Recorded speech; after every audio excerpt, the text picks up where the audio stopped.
Hello my fellow book addicts, Megan here, and it's time for another book review.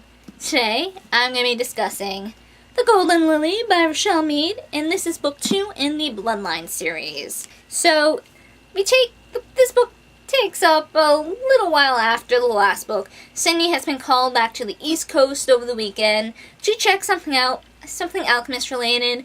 Apparently Keith was sent to a re-education center, and they want her to give an evaluation about what his mental state is. And I'm honestly surprised she didn't be all like, oh no, send him back for a little while. I think he needs to stay there a little longer. And Keith is a mess.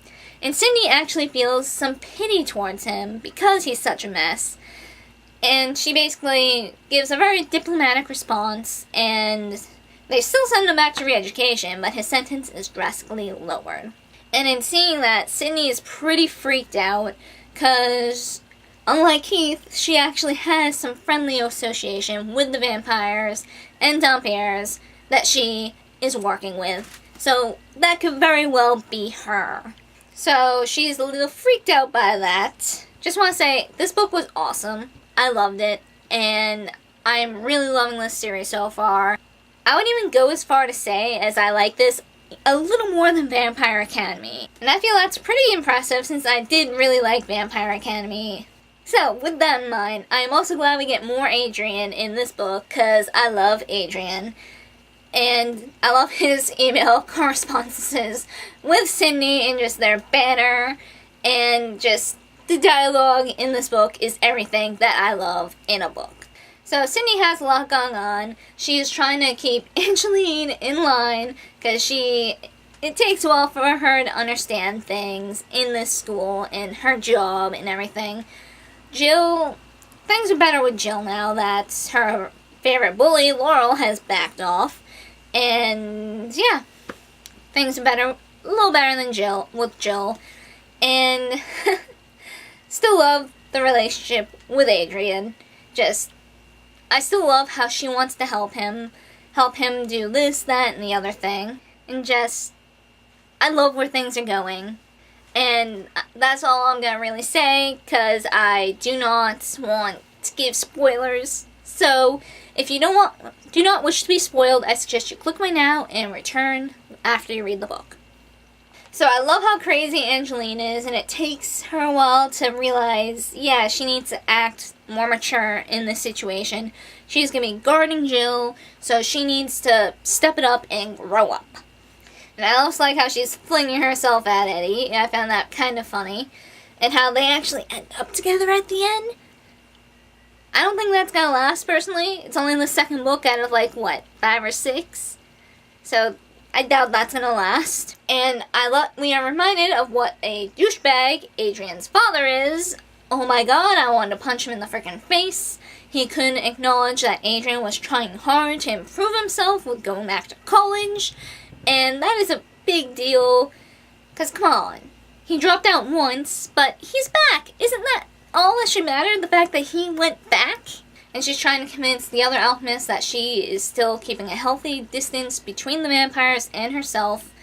Which she really isn't. She really isn't, but she has to pretend she is. And the drama with her teacher. I love how Mrs. Terwilliger, I think it's pronounced, Terwilliger, really interesting last name, has been pushing for Cindy to learn more and more human magics, because apparently she's convinced that Cindy has a knack for it, and she's freaked out by this, because to Cindy, humans using magic is wrong.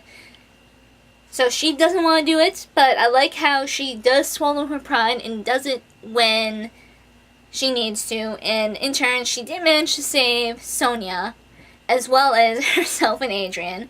But get to that later. And also, Dimitri, Sonia, and Adrian are doing all sorts of tests, and they're trying to figure out what makes the restored Strigoi different. And so far, they aren't having much luck. And at some points, Sonia gets almost killed by these so-called vampire hunters on the loose, and which I find funny that vampire hunters actually are real after Clarence's crazy ramblings about vampire hunters. And we also find out that these hunters are a very, very distant, broken off branch of the alchemists. Years ago, when the alchemists were formed, some wanted to hunt down and kill vampires.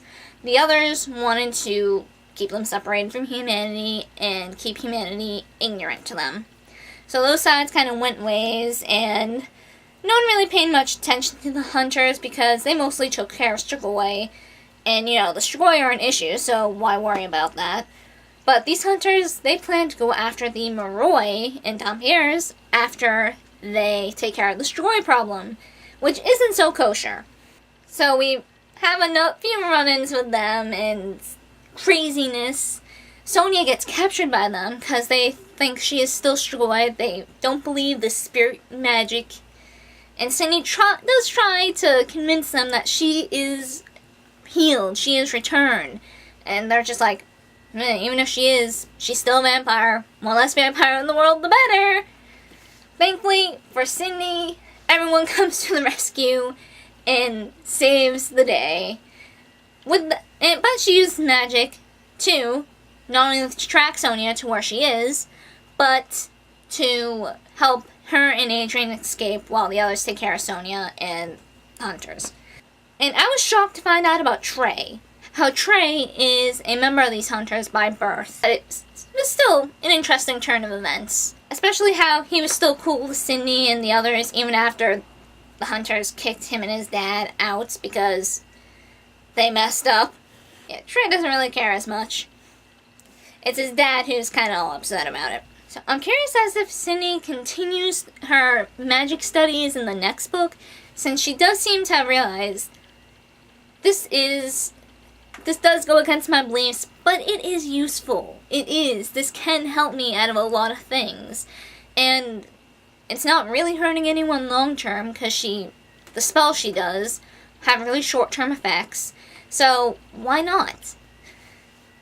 So I do hope she continues her magic studies. I like how she is opening her mind a little bit at a time, as not just since this series started, but in Vampire Academy as well.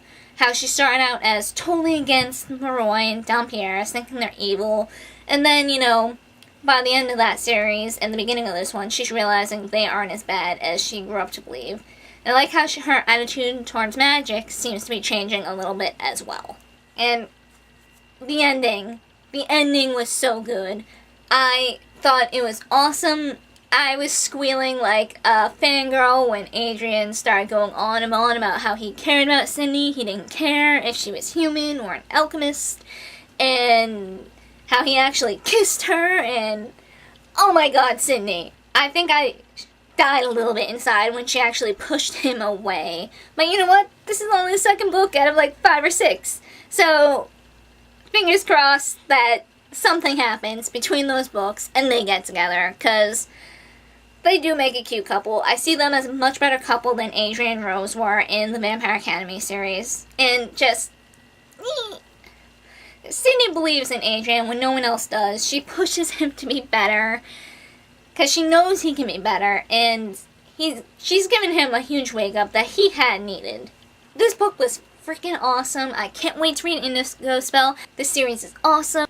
Richelle Mead is awesome at writing, and just, I love it!